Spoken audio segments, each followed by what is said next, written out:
desperate struggle for survival has already begun. 3 titans of the plains have cornered a lone leopardess.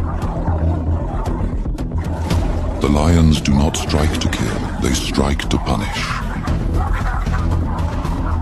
Their power dwarfing her slight frame, circling in and out as if sharing ownership of the moment. One clamps down at the neck, not to snap the spine, but to apply pressure. She is a captive in a game of feline dominance, forced to absorb the lesson with every gasp and tremor. She twists and bites, a desperate flash of defiance, teeth finding flesh for a heartbeat before she's slammed back into the dirt. But for every scratch she lands, she receives a crushing blow in return. No, one lion surges in first, jaws clamping down with a brutal, controlling bite, trying to pin the leopardess and end it quickly. But the lioness slams into him shoulder first, snapping and shoving him off the hold, refusing the assist. This isn't just a kill now. It's dominance on display. A hard statement. Stay back. I finish this.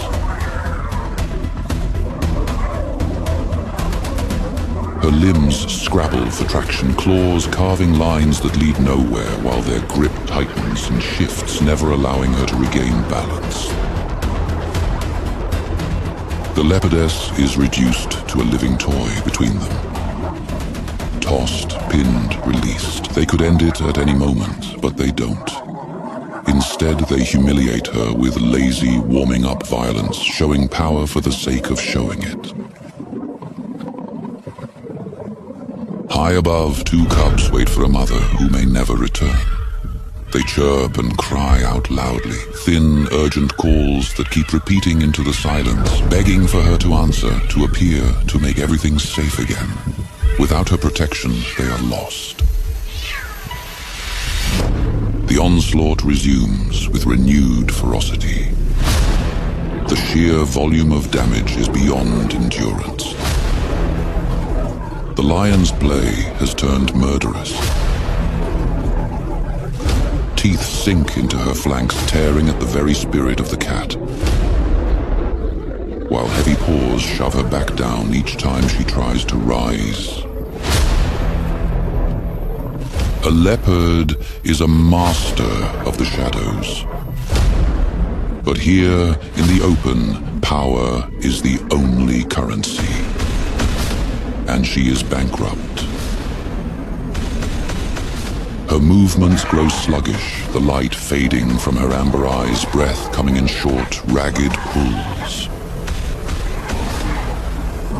The 3-on-1 assault has finally broken her. The mother can fight no more.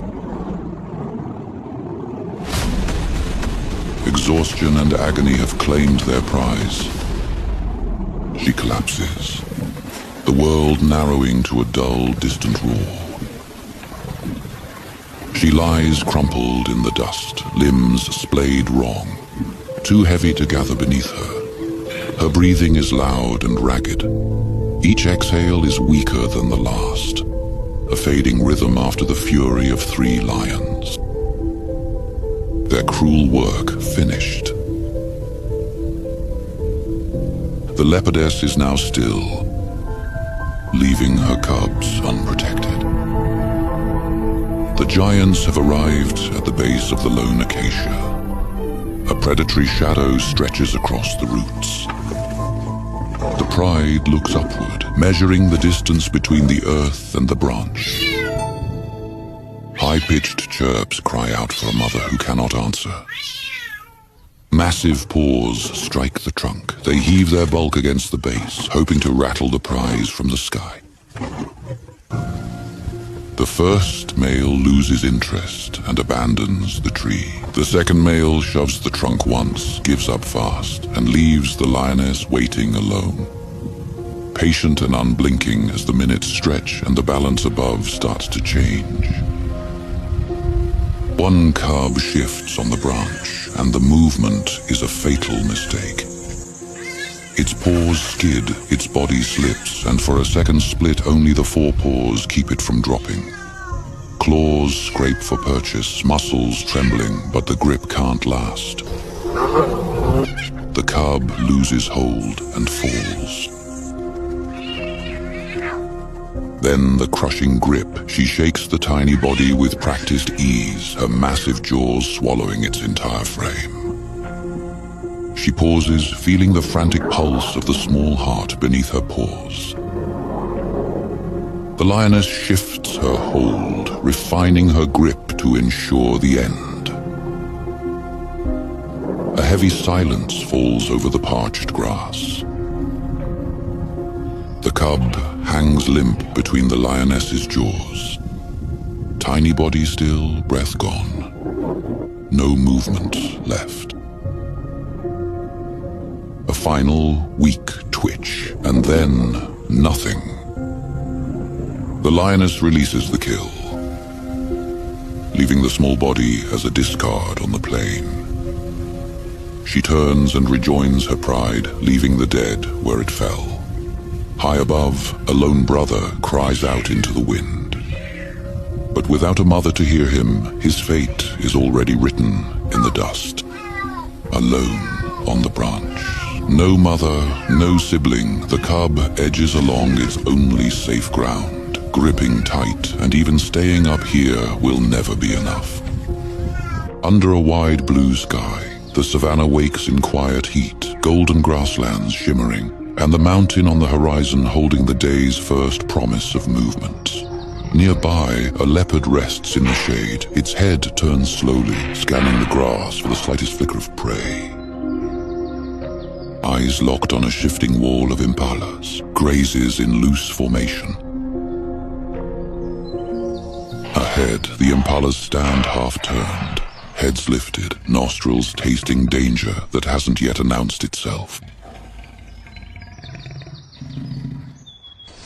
In this arena, the difference between a feast and a fast is measured in mere milliseconds. The landscape holds its breath. A few animals stare into the wind, alert to something they can't yet name.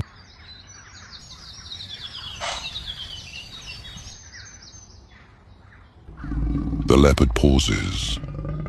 He gives a final, anticipatory lick of the whiskers, slow, deliberate, as if savoring what's about to be stolen from the world. A single squirrel gave an alarm call. Its voice has shifted the balance of the savannah, and the stillness shatters. The impalas jolt as if struck by lightning, legs firing in a frantic blur. For a breathless instant, predator and prey are pure motion, speed against speed, until the leopard's weight hits like a falling stone.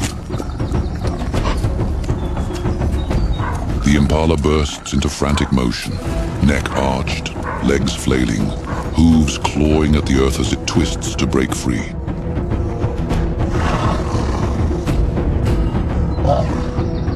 The leopard hanging on like a living trap, claws sunk deep. Has the hunter lost his hold?